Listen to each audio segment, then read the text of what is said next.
The dense canopy overhead swallowed the sunlight, casting the forest into an eerie twilight. I ventured deeper into the woods, enticed by the allure of the unknown. The trail, once well-defined, began to fade, and my steps grew uncertain. A shiver crept down my spine as I realized the silence around me was absolute. No rustling leaves, no distant bird calls, just an oppressive stillness. I pressed on, convinced that retracing my steps would lead me back to the familiar path. Yet, each turn revealed only more unfamiliar terrain. Panic took hold, gnawing at the edges of my resolve. The trees loomed like silent sentinels, their branches reaching out like skeletal fingers.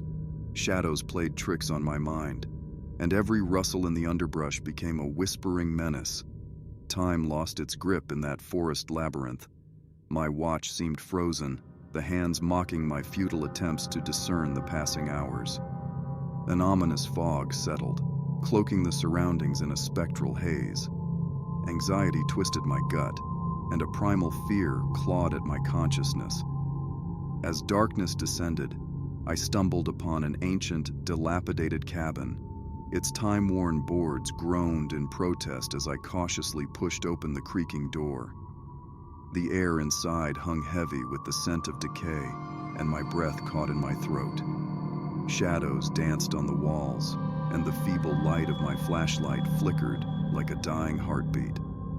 A whisper, barely audible, teased my ears. "Leave." The word hung in the air, chilling me to the bone. I turned, but the door slammed shut, trapping me in that haunted sanctuary. The air grew colder, and my breath materialized in front of me.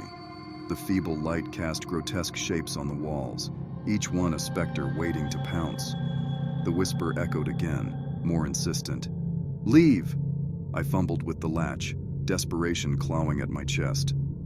Finally, the door creaked open, and I stumbled out into the night. The forest greeted me with an unsettling hush. I walked, aimless and weary, praying for the first light of dawn to pierce the oppressive darkness. But the forest had other plans. The trees seemed to morph and shift, rearranging themselves like malevolent chess pieces.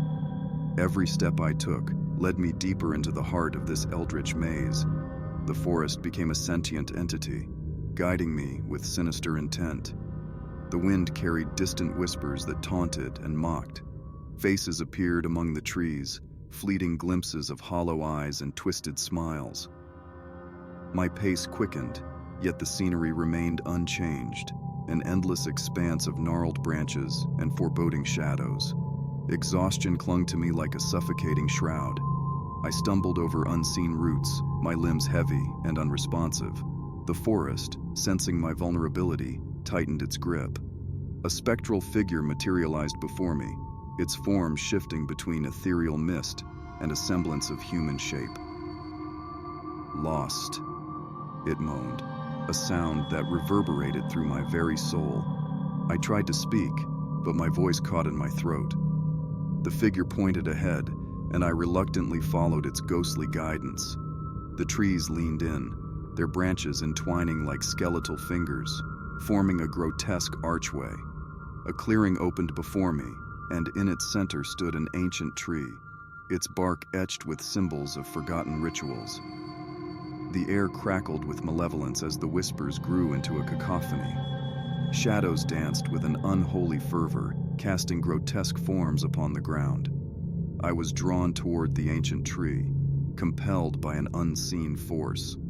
The whispers became chants, a dark hymn that echoed through the clearing.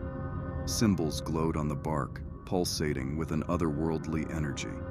I reached out to touch the tree, and at that moment, the forest erupted in a symphony of unearthly screams. Visions assaulted my senses, the tortured spirits of those who had wandered into this cursed realm. Their faces contorted in agony, pleading for release. The forest hungered for more souls, and I, a hapless wanderer, had become its next offering. In that moment of despair, the forest claimed me. The world twisted and contorted, reality itself unraveling. The trees closed in, their branches wrapping around me like a suffocating embrace. The clearing became a maelstrom of shadows, and the ancient tree whispered secrets of forgotten nightmares. As the last vestiges of consciousness slipped away, I became one with the haunted woods, forever lost in the labyrinth of despair. The forest, insatiable in its hunger, continued its malevolent dance, ensnaring any who dared to tread its accursed paths.